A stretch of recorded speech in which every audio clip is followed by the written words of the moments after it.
இதோ உங்களை தேடி முதன்முறையாக வசீகரமான தொழில்நுட்பம் மற்றும் அதிவேகமான செயல்திறனுடன் UFX mobile.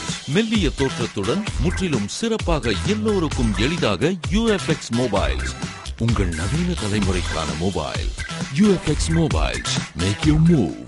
For the very first time coming your way is an irresistible combination of speed, style and technology. UFX Mobiles, exceptionally sleek, totally advanced, and now the phone that everyone can afford to touch. Your next generation mobile. UFX Mobiles make you move.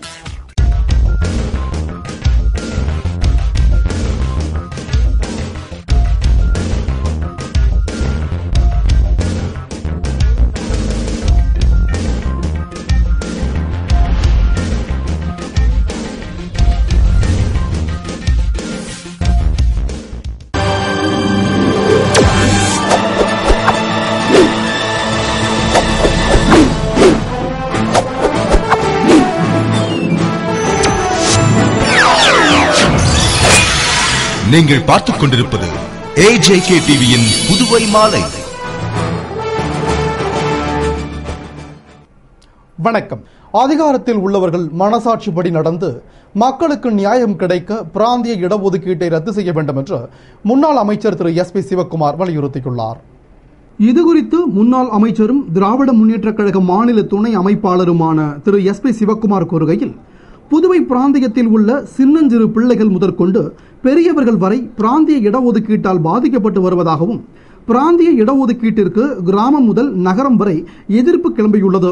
மேலும் மக்கள் இடஒதுக்கீட்டிற்கு எதிர்ப்பாக அமோக ஆதரவு அளிப்பதை உணர முடிகிறது. இன்னமும் சில பிராந்தியங்கள் பின்தங்கியுள்ளது என்று பிராந்திய இடஒதுக்கீட்டை நியாயப்படுத்த முயல்பவர்கள் 12ஆம் வகுப்பு தேர்வில் எந்த பிராந்தியத்து மாணவர்கள் பின்தங்கியுள்ளனர் என விளக்க தயாரா என்று வினவிய அவர், மேலும் அனைத்து மக்களுக்கும் ஆளுநராக முதல்வராக விளங்க வேண்டியவர்கள் யார் பக்கம் தவறு என்று எடுத்து கூறாமல் அமைதி காத்து மத்திய அரசின் அனுமதியை கூட பெறாமல் அரசாணையை நிறைவேற்ற துடிக்கின்றனர். இந்த மௌனம்தான் ஆர்ப்பாட்டமாக, கடை அடைப்புகளாக, மக்களின் அமோக ஆதரவுடன் 3 நாட்கள் கடை அடைப்பு போராட்டமாக அறிவிக்கப்பட்டுள்ளது.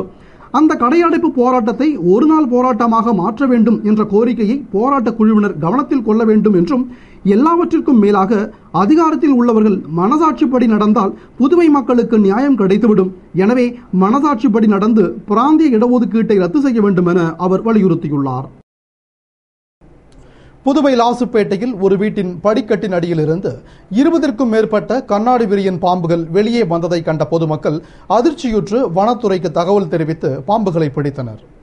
புதுவை லாசுப்பேட்டை நெசவாளர் நகரைச் சேர்ந்த இளம்பருது என்பவர் வெளியே செல்வதற்காக தமது வீட்டின் படிக்கட்டில் இறங்கிய போது 2 கண்ணாடி விரியன் பாம்புகளை கண்டதும் பயந்து கூச்சல் போடவே அக்கம்பக்கத்தில் இருந்தவர்கள் ஒன்று திரண்டு பாம்புகளை அடித்துக் கொன்றனர். ஆனால் அடுத்தடுத்து 20க்கும் மேற்பட்ட பாம்புகள் வெளியே வரவே அதிர்ச்சி அடைந்து வனத்துறைக்கு தகவல் தெரிவித்தனர்.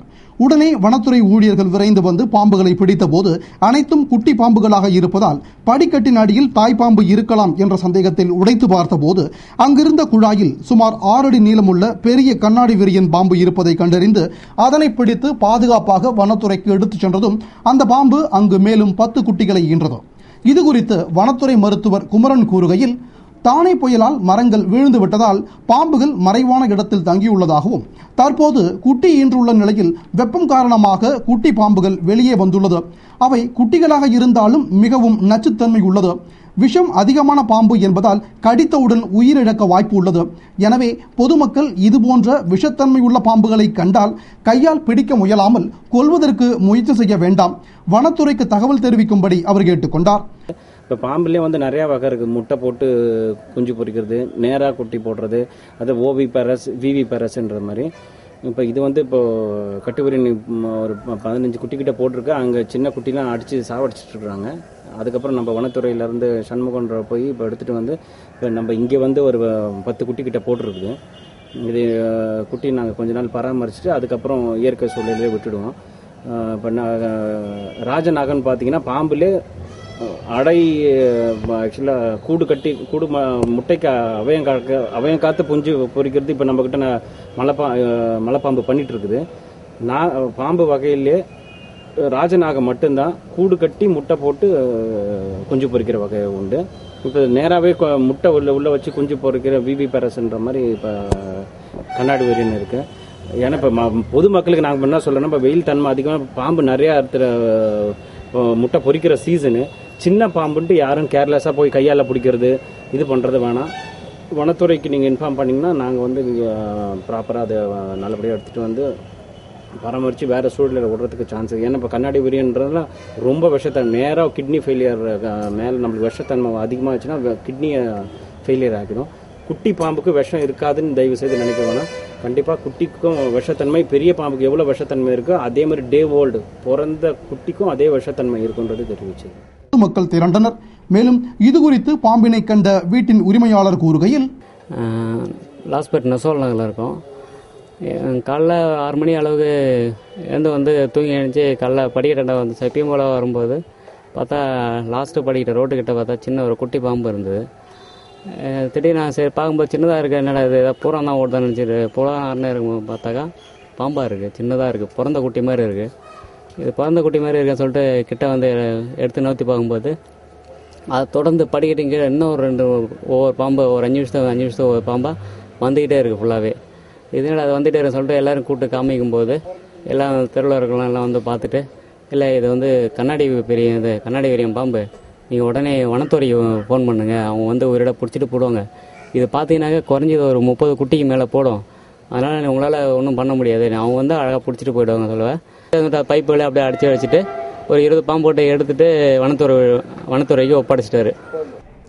புதுவைக்கு விழா ஒன்றில் பங்கேற்க வந்த முன்னாள் மத்திய அமைச்சர் திரு தயாநிதி மாறனுக்கு திராவிட முன்னேற்ற கழகம் சார்பில் சிறப்பான வரவேற்பு அளிக்கப்பட்டது.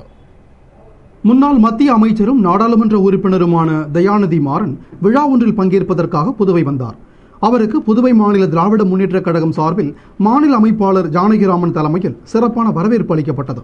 நிகழ்ச்சியில் மாநில துணை அமைப்பாளர் SP சிவக்குமார், இளைஞரணி அமைப்பாளர் சிவா, தலைமை பொதுக்குழு உறுப்பினர் CP திருநாவுக்கரசு, செயற்குழு உறுப்பினர் MAS சுப்பிரமணியன், மாநில பொருளாளர் அனிபால் கென்னடி, சட்டமன்ற உறுப்பினர் நந்தா சரவணன், ஏம்பலம் தொகுதி செயலாளர் ஏம்பலம் செல்வம், திராவிட முன்னேற்ற கழக பிரமுகர் திருவாண்டார் கோயில் காந்தி உள்ளிட்ட நிர்வாகிகள் திரளாக கலந்து கொண்டு பொன்னாடை அணிவித்து பூங்கொத்து கொடுத்து உற்சாகமாக வரவேற்றனர். நிகழ்ச்சியை முடித்துக் கொண்டு முன்னாள் மத்திய அமைச்சர் திரு தயாநிதி மாறன் சென்னை புறப்பட்டுச் சென்றார்.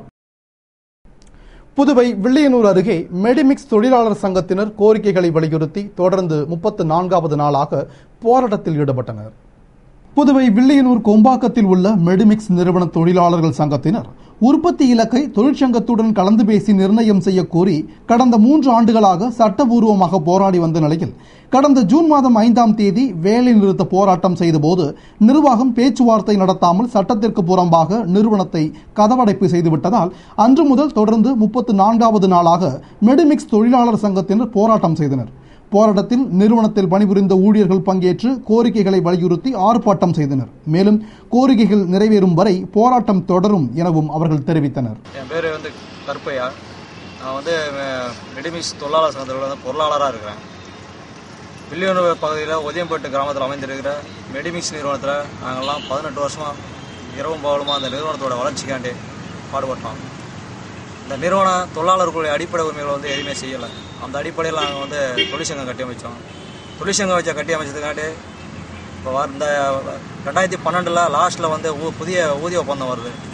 இதை முறியடிக்கணுங்கிற அடிப்படையில் நிர்வாகம் வந்து தொழிற்சங்க தலைவரை பணி நீக்கம் செஞ்சது. அதன் பிறகு 6 தொழிலாளர்களுடைய வந்து பணியிடை நீக்கம் பண்ணியது. அது மட்டும் இல்லாமல் 6 தொழிலாளருடைய சம்பளத்தை ஏற்கனவே நாங்கள் சம்பளம் பலத்தால் தான் போராடி இருக்கோம். 6 தொழிலாளருடைய சம்பளத்தை அடி வயிற்றில் அடி மாதிரி சம்பளம் பிடித்து மாட்டாங்க. இதெல்லாம் வந்து நாங்கள் சட்டப்பூர்வமாக அணுகுனா மெடிமிக்ஸ் நிறுவனம் வந்து சட்டத்தை மதிக்கல. சட்டம் வந்து என் காலுக்கு தூசி அப்படிங்கிற அடிப்படையில் அணுகுமுறை கைப்பிடிச்சோங்க. இதோட தொடர்ச்சியாக தான் நாங்கள் வந்து வேலை நிறுத்தம் பண்ணணும்னு சொல்லிட்டு 5ஆம் தேதி இந்த மாதம் சென்ற மாதம் 5ஆம் தேதி வந்து வேலை நிறுத்தம் பண்ணணும்னு சொல்லிட்டு காலையிலே அறிவித்தோம். மாலையிலேயே நிர்வாகம் வந்து சட்டத்துக்கு விரோதமாக கதவடைப்பு பண்ணிடுச்சு. சட்டத்தை மதிக்கலை. அதுலேருந்து இன்ன வரைக்கும் நாங்கள் வந்து போராடிட்டு இருக்கோம். இன்னையோட 34வது நாளாக நாங்கள் போராடி இருக்கோம். இந்த அரசோ இல்லை அரசு துறை அதிகாரிகளோ இதுவரைக்கும் எங்களை என்ன குறைன்னு கூட வந்து ஏறெடுத்து பார்க்கல.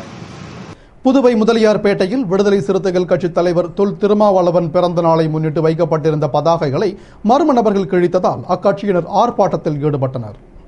புதுவை முதலியார்பேட்டையில் விடுதலை சிறுத்தைகள் கட்சியின் தலைவர் தொல் திருமாவளவனின் 50வது பிறந்த நாளை முன்னிட்டு பதாகைகள் வைக்கப்பட்டிருந்தது. அதனை மர்ம நபர்கள் சிலர் கிழித்து விட்டதால் ஆத்திரமடைந்த விடுதலை சிறுத்தைகள் கட்சி நிர்வாகிகள் மற்றும் தொண்டர்கள் கண்டன ஆர்ப்பாட்டத்தில் ஈடுபட்டனர். இதுகுறித்து தகவல் அறிந்த முதலியார்பேட்டை சப் இன்ஸ்பெக்டர் கணேஷ் தலைமையிலான போலீசார் விரைந்து வந்து பேச்சுவார்த்தை நடத்தி உரிய நடவடிக்கை எடுப்பதாக வாக்குறுதி அளித்தும் அவர்கள் போராட்டத்தை கைவிடாமல் தொடர்ந்து ஆர்ப்பாட்டம் செய்ததால் அவர்களை கைது செய்து போலீசார் காவல் நிலையத்திற்கு அழைத்துச் சென்றனர்.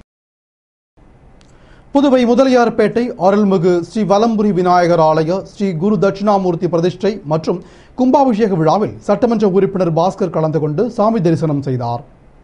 புதுவை முதலியார்பேட்டை விடுதலை நகரில் எழுந்தறியுள்ள அருள்மிகு ஸ்ரீ வலம்புரி விநாயகர் ஆலயத்தில் முகப்பு மண்டபம் அமைக்கப்பட்டு தென் திசையில் புதியதாக ஸ்ரீ குரு தட்சிணாமூர்த்தி சுவாமி பிரதிஷ்டை செய்யப்பட்டு நூதன அஷ்டபந்தன மகா கும்பாபிஷேகம் நடந்தது.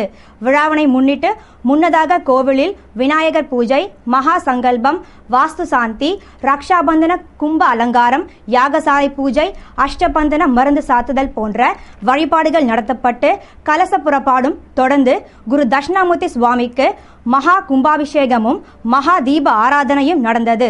விழாவில் சட்டமன்ற உறுப்பினர் பாஸ்கர் மற்றும் இறையன்பர்கள் கலந்து கொண்டு சுவாமி தரிசனம் செய்து குரு பகவானின் அருளை பெற்றனர். விழாவிற்கான ஏற்பாடுகளை அறங்காவல் மற்றும் ஊர் மக்கள் செய்திருந்தனர். புதுவையை அடுத்த பெரம்பையில் எழுந்துள்ள அருள்மிகு சமயபுரத்தம்மன் ஸ்ரீ பெரியபாளையத்து பவானியம்மன் ஆலய மகா கும்பாபிஷேக விழாவில் ஏராளமான பக்தர்கள் பங்கேற்று வழிபட்டனர். புதுவையை அடுத்த விழுப்புரம் மாவட்டம் வானூர் வட்டம் பெரம்பை கிராமத்தில் எழுந்துள்ள சத்தியத்தின் திருவுருவாய் நித்திய மங்கள ரூபிணியாய் சுயம்பு ரூபமாய் விளங்கும் அருள்மிகு ஸ்ரீ சமயபுரத்தம்மன் ஸ்ரீ பெரியபாளையத்து பவானியம்மன் ஆலயத்தில் மகா கும்பாபிஷேகத்தை முன்னிட்டு விக்னேஸ்வர பூஜை, ஹோமங்கள், யாகசாலை பூஜை, விக்கிரகங்கள் கரிக்கோள விழா, ரத்தின பிரதிஷ்டை, அஷ்டபந்தன சாத்துதல், நாடி சந்தானம், யாத்ரா தானம், கடம் புறப்பாடு போன்ற வழிபாடுகள் நடத்தப்பட்டு விமான மகா கும்பாபிஷேகமும் தொடர்ந்து மூலவர் மற்றும் பரிகார மூர்த்திகள் மகா கும்பாபிஷேகம், பின்னர் மகா அபிஷேகம் ஆராதனை நடைபெற்றது. விழாவில் ஏராளமான பக்தர்கள் பங்கேற்று வழிபட்டு அம்மனின் திருவருளை பெற்றனர். விழாவிற்கான ஏற்பாடுகளை அறங்காவல் குழுவினர் மற்றும் விழா குழுவினர், கிராமவாசிகள் ஆகியோர் செய்திருந்தனர். இத்துடன் செய்திகள் நிறைவடைந்தன. வணக்கம்.